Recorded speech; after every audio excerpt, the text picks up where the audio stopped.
So first things first, Simone, how are you? I'm doing great. Thank you. I hope you're doing great too. I'm okay. It's excellent to hear that you are doing well. You have a new record, which is excellent. So if we go back a couple of years, because you took a break as a band, a well-needed and deserved break, when did kind of the urge to get back together arise?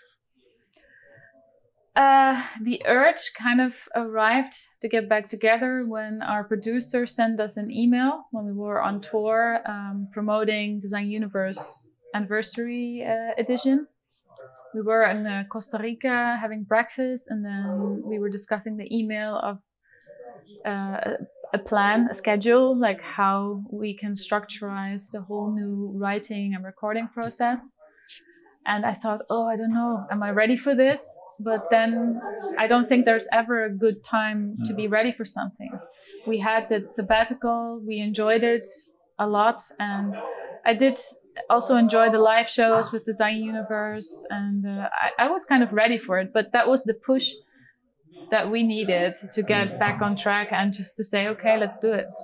And then once you are there and then you have a kind of, okay, now we need to write an album. What is that like? Is that nerve-wracking? Is that daunting? And it's also kind of a continuation of the final installment of a trilogy. So what was the mentality going in? Well, the pressure is always high for us. I mean, we set the bar high. We always analyze our latest records to see how can we evolve, what can we change. We like to add in new elements. All of us are songwriters, well, all of the guys. So we have 5 songwriters, which is a luxury. So we opened up a Dropbox account. We opened up an internet account to say, not to make werbung, to make advertisement. But we just threw all the songs that we had on one big digital pile and went through them to see, okay, let's start working on them in detail. We set up a writing camp in a beautiful villa in Veghel to have everybody sit together, to be completely focused on the new record and do not have any distractions from being on tour or whatever. I mean, we have other musical projects as well. We've always been super busy, and we consciously said no. We got offers to go to, I think, Mexico. We had a really great offer and we loved to tour there. But we learned from our past mistakes that we were always kind of pushing our limit in the wrong way. So we said no distractions. Also during vocal recordings, which I will get to a little bit later, it turned out differently than we anticipated back then in November when we were having the writing camp. And we were all sitting in different rooms. We set up our home studio. Joost, the producer, was there, and we were just working on islands. Like mostly I was working on myself, on the songs from the guys, and then I sat down with Joost, and the songwriter of the song came up with some working lyrics, which in the end also kind of the skeleton version remained because I could already feel a little bit in which direction it was going. But I look back to that writing session with like only feelings of joy, and it was not like, oh, we have to deliver a great album. You just have to let the creative juices flow and hope for the best. But I think since we have 5 songwriters, our style has become very diverse, and you can hear that also on the new album, I think. And the pressure is always high because we always say we want to make a better album. And is that possible? Especially if then the fans are saying, this is your best album yet. You think, oh shit, can I top that? But yeah, of course, it's something you cannot force. It just has to grow and evolve. And with the guidance of an amazing producer, Joost, who's been there since the beginning and until the end, until just now, because he helped us get everything started for the listening session. Okay. I think we topped the holographic principle with Omega. In that sense, and I've asked a bunch of musicians this, do you think as a band, as a musician, you're as good as kind of your last record? Yeah, that's what you strive to be. And even though, you know, when I listen to older records, I think, oh no, oh, I would have done this different now, but you have to let that go. It's the same with the writing of the newest album.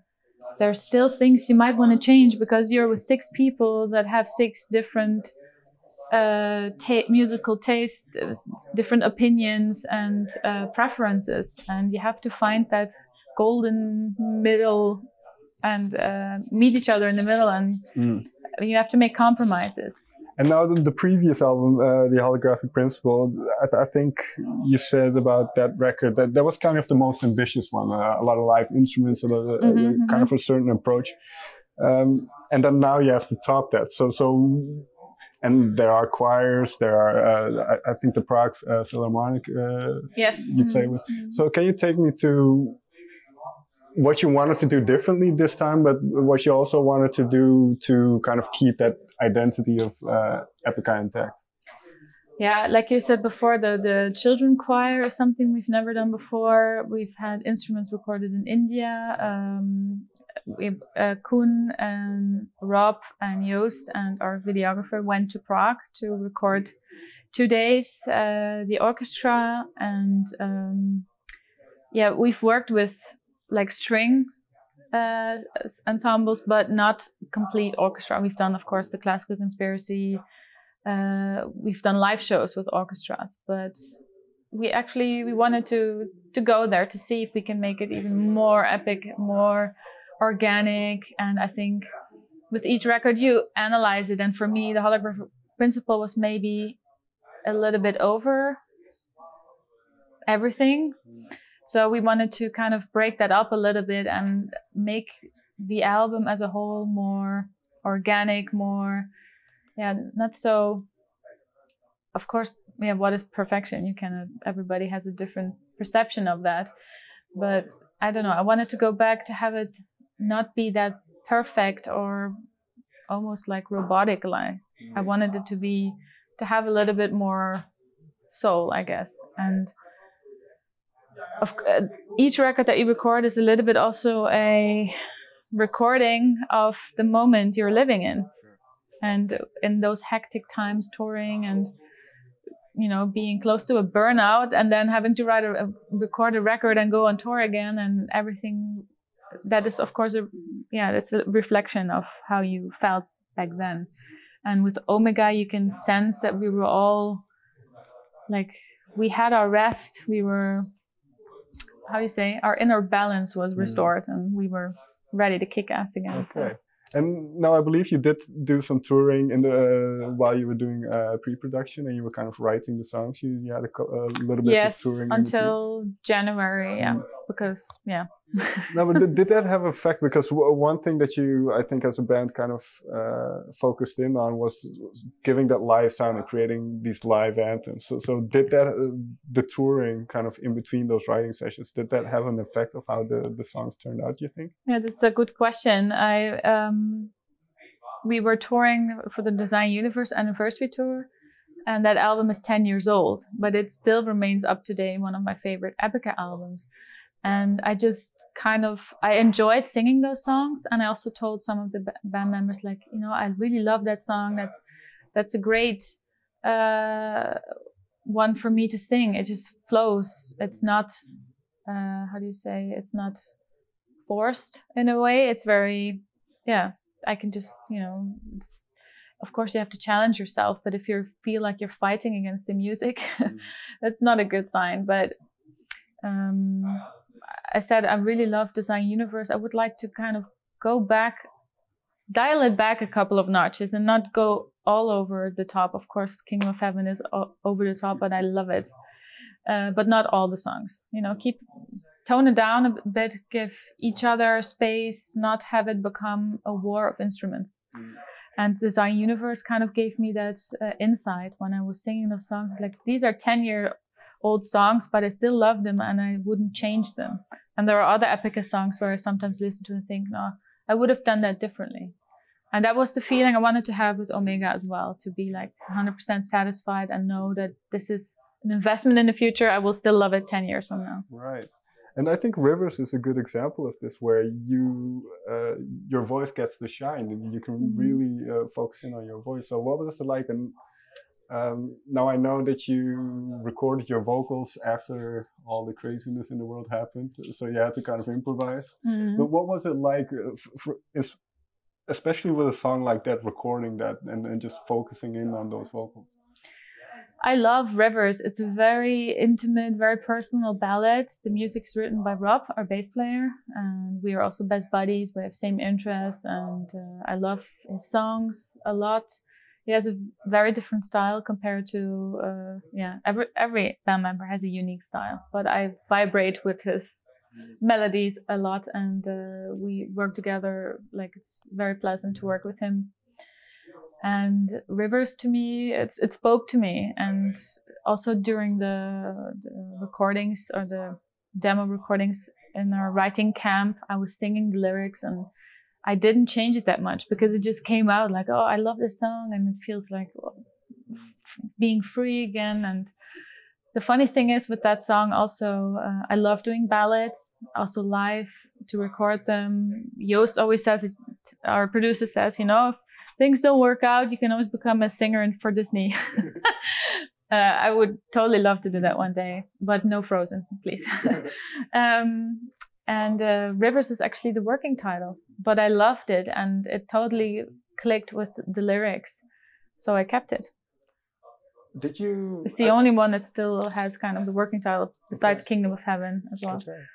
Because, well, Rob wrote the music, like, do you talk about the lyrics and where? Because I can imagine the music and the lyrics kind of going together. The only one that is very, how do you say, has a strong mind about it is Mark, because he also writes the lyrics for the songs that he wrote the music for. But Rob always says clearly, you know, you and Mark, you write the lyrics, that's your thing. I write the music, and I trust you. But Rob and I, we have the same interests. We're both huge movie fans. We love art, we love food, and so he knows that his songs are in good hands with me, so he trusts me. Two quick questions. First being, you say you're a big movie fan, and one of the senses I've got from this album, and it's been in your music before, but it had a very cinematic quality, kind of a sense of movie scores. So what are your favorite movie soundtracks? Yesterday a Spotify list was released from all Epica band members, and I put some of my favorite soundtracks in there. Unfortunately, we had a limit of like 15 songs. I wanted to do 100 songs, and I just had to grab a couple. And I recently was very, very much touched by the soundtrack from Joker. Okay. It's very dark. It's very, of course, there are a lot of existing songs on the soundtrack, but the one done by Hildur, I will not pronounce her last name because I will butcher it. I think she's from Iceland or Greenland. I love it. It's so dark and melancholic, and so I love that. People, if they're interested, they can go over to Spotify and have a look. Right. But Gladiator, of course, you can hear my vocals also in Code of Life, the intro. It's a little bit inspired by Lisa Gerard and Hans Zimmer. I love Danny Elfman. Yeah, and I even love Disney movies as well, like the old Disney movies. I think I'm more from your generation, so the ones we grew up with, I get that. Yeah. Out of Rivers, I did write down a couple of lines, and then one was swimming against the tide of life. Mm-hmm, mm-hmm. Where did that line come from? Well, I'm always like tides of time, canvas of life. I write about personal experiences, and life can surprise you. Life can, throw a curveball at you, and you just have to learn to deal with it, and to sometimes you feel like you're drowning in whatever is happening in your life, and you just gotta try to reach the surface, keep your head above the water. That's a little bit the idea. Right, because one of the other lines was time to leave the past behind. So is that kind of that idea that not to linger in dark thoughts too much? Yes. Yeah. Just keep swimming. Well, okay. This is if this is too personal. No, that's totally fine. No, but was there? What was kind of? Or can you share something that kind of made you think of this? Well, of course, everybody has baggage, personal baggage. Everybody carries stuff with them. But one of my favorite mottos is carpe diem. You know, you live now, seize the day, let go of what holds you down, and just focus on the future. And you would feel so much lighter if you would let go of many things that, you know, that you hold a grudge towards. If it's yourself, personal relationships, family, there's trouble everywhere, but you gotta focus on the present and the future, and learn from the past, but not drown in your own misery, because it's allowed, like once every while, sit on the couch with some chocolate and watch a sad movie, but then, you know, next day you have to pick yourself up again. Yeah. Fair enough. Final question then. What do you hope? Because it's all. I'm sure it's always somewhat of an anxious period releasing new music. So what do you hope, especially in this crazy time? What do you hope that people hear or take away from the album once it's released? I hope that they can connect to it, that it can bring them something positive. I mean, for me, music has always been like the invisible friend that has accompanied me all my life. I have a very strong connection to music, and music can enhance emotions. It can make you happy, can make you feel strong, can make you feel nostalgic, sad, angry, aggressive. And those are all emotions that we have and that we can channel through music. And we've done that with this new album. And music is like therapy. And I hope that we can help some people out there, and that they can let all those emotions out and live them through our music. Excellent.